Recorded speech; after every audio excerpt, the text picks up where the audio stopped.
নমস্কাৰ কাৰেণ্ট ইণ্টাৰনেশ্যনেললৈ আপোনালোকক স্বাগতম জনাই ষ্টুডিঅ'ত মই জ্যোতিস্মিতা। বৰ্তমানেও সাম কটা নাই বাংলাদেশৰ হিংসা বিদ্ৰোহৰ মাজতে ভাৰতলৈ ব্যাপক অনুপ্ৰৱেশ।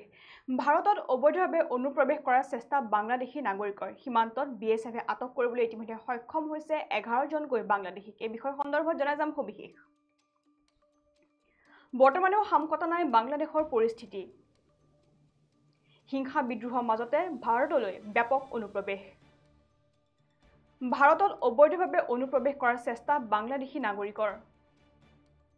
সীমান্তত BSFে আটক কৰিবলৈ সক্ষম হয় 11 জনকৈ বাংলাদেশীক।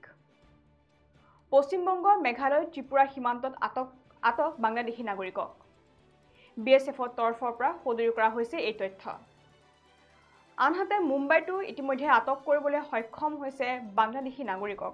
আৰু আমি যেহেতু জনাইছো যে ইতিমধ্যে বৰ্তমানেও পৰিস্থিতি ইতিমধ্যে সাম কটা নাই বাংলাদেশৰ আৰু বাংলাদেশৰ যি হিংসাত্মক ঘটনা সংঘটিত হৈ আছে সেই হিংসাত্মক ঘটনা বৰ্তমান সময়তো অব্যাহত থকা দেখিবলৈ পোৱা গৈছে। প্ৰায় সমগ্ৰ বাংলাদেশ বৰ্তমান উত্তপ্ত হৈ থকা দেখিবলৈ পোৱা গৈছে। যি ছাত্ৰ বিদ্ৰোহ আছিলে সেই ছাত্ৰ বিদ্ৰোহ বৰ্তমান সময়তো চলি থকা দেখিবলৈ পোৱা গৈছে আৰু ইতিমধ্যে তাৰ সমান্তৰালকৈ যি বাংলাদেশৰ যিসকল নাগৰিক আছে সেই বাংলাদেশৰ নাগৰিকসকলে ইতিমধ্যে ভাৰতত অনুপ্ৰৱেশ কৰাৰ চেষ্টা বৰ্তমান সময়ত কৰি থকা দেখিবলৈ পোৱা গৈছে। আৰু ইতিমধ্যে ভাৰতত অবৈধভাৱে অনুপ্ৰৱেশ কৰাৰ চেষ্টা কৰিছে বাংলাদেশী নাগৰিকে ইতিমধ্যে ভাৰতত অবৈধভাৱে অনুপ্ৰৱেশ কৰাৰ চেষ্টা কৰিছে বুলি ইতিমধ্যে তথ্য প্ৰকাশ কৰা হৈছে। যিহেতু ইতিমধ্যে বাংলাদেশ আৰু ভাৰত সীমান্তত কটকটীয়া নিৰাপত্তা বেষ্টনী গঢ়ি তোলা দেখিবলৈ পোৱা গৈছে আৰু লগতে কটকটীয়া নিৰাপত্তা বেষ্টনী গঢ়ি তোলাৰ উপৰিও ইতিমধ্যে 11টাকৈ অতিৰিক্ত বাহিনী মোতায়েন কৰিছে গুৱাহাটী সীমান্তৰ তৰফৰ পৰা। কিন্তু তাৰ উপৰিও ইতিমধ্যে বাংলাদেশী নাগৰিকে ইতিমধ্যে ভাৰতত প্ৰৱেশ কৰিবলৈ চেষ্টা চলাই আছে। বৰ্তমান সময়ত যি তেওঁলোকৰ চেষ্টা আছে সেই চেষ্টা অব্যাহত ৰাখিছে।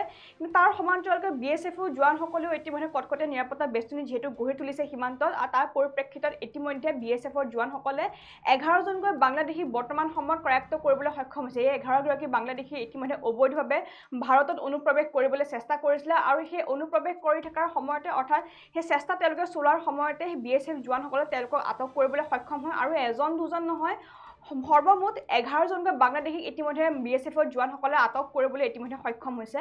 আৰু জানিব পৰা মতে পশ্চিমবংগ, মেঘালয়, ত্ৰিপুৰা সীমান্তত আটক কৰিছে বাংলাদেশী নাগৰিকক। অৰ্থাৎ BSFৰ সেই জোৱানসকলে পশ্চিমবংগ, মেঘালয়, ত্ৰিপুৰাত ইতিমধ্যে অভিযান চলাইছিলে আৰু সেই সীমান্তত অভিযান চলাই থকাৰ সময়তে এই 11 জনকৈ বাংলাদেশী ইতিমধ্যে ভাৰতত অবৈধভাৱে প্ৰৱেশ কৰাৰ চেষ্টা চলাই আছিলে আৰু সেই চেষ্টা তেওঁলোকে চলাই থকাৰ প্ৰাকক্ষণতে ইতিমধ্যে যিসকল BSF জোৱান আছে সেই BSFৰ জোৱানসকলে ইতিমধ্যে পশ্চিমবংগ, মেঘালয় ত্ৰিপুৰা সীমান্তৰ পৰা এই 11 গৰাকীকৈ বাংলাদেশীক ইতিমধ্যে কৰায়ত্ব কৰিবলৈ সক্ষম হৈছে আৰু BSFৰ তৰফৰ পৰা সদৰি কৰা হৈছে এই গুৰুত্বপূৰ্ণ তথ্য।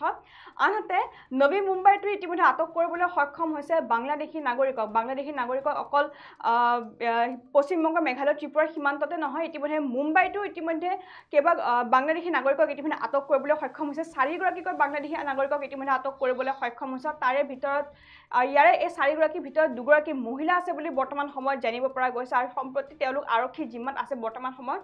আৰু আমি পুনৰ জনাইছোঁ যে ইতিমধ্যে বৰ্তমানেও সাম কটা নাই বাংলাদেশৰ শেহতীয়া পৰিস্থিতি আৰু শেহতীয়া পৰিস্থিতি বৰ্তমান সময়ত আৰু উত্তাল হৈ পৰা দেখিবলৈ পোৱা গৈছে আৰু ৰাজ্যৰ বিভিন্ন প্ৰান্তত ইতিমধ্যে বাংলাদেশত যিসকল হিন্দুসকলৰ বিৰুদ্ধে যি অত্যাচাৰ চলাই থকা দেখিবলৈ পোৱা গৈছে সেই অত্যাচাৰৰ বিৰুদ্ধে বৰ্তমান সময়ত মাত মতা দেখিবলৈ পোৱা গৈছে আৰু ঠায়ে ঠায়ে ইতিমধ্যে প্ৰতিবাদ মুখৰ পৰিস্থিতিৰ সৃষ্টি হোৱা দেখিবলৈ পোৱা গৈছে। বিভিন্ন স্থানত হিংসাত্মক ঘটনাও সংঘটিত হৈছে আৰু এই হিংসা বিদ্ৰোহ চলি থকাৰ প্ৰাকক্ষণতে ভাৰতলৈ ব্যাপক অনুপ্ৰৱেশৰ চেষ্টা কৰিছে বৰ্তমান বাংলাদেশী নাগৰিকে ইতিমধ্যে ভাৰতত অনুপ্ৰৱেশ কৰাৰ চেষ্টা কৰিছে আৰু অবৈধভাৱে তেওঁলোকে অনুপ্ৰৱেশ কৰাৰ চেষ্টা কৰিছে আৰু অনুপ্ৰৱেশ কৰি থকাৰ সময়তে ইতিমধ্যে 11 জনকৈ বাংলাদেশীক BSFৰ জোৱানসকলে আটক কৰিবলৈ সক্ষম হৈছে আৰু তেওঁলোকক আটক কৰিবলৈ সক্ষম হৈছে পশ্চিমবংগ, মেঘালয়, ত্ৰিপুৰা সীমান্তৰ পৰা ইতিমধ্যে 11 গৰাকীকৈ বাংলাদেশীক আটক কৰিবলৈ সক্ষম হৈছে আৰু BSFৰ তৰফৰ পৰা এই গুৰুত্বপূৰ্ণ তথ্য প্ৰকাশ কৰা হৈছে। আৰু ইয়াৰ উপৰিও ভাৰত-বাংলাদেশ সীমান্তৰ উপৰিও ইতিমধ্যে মুম্বাইতো ইতিমধ্যে 4 গৰাকীকৈ বাংলাদেশী নাগৰিকক কৰায়ত্ব কৰিবলৈ সক্ষম হৈছে আৰক্ষীয়ে।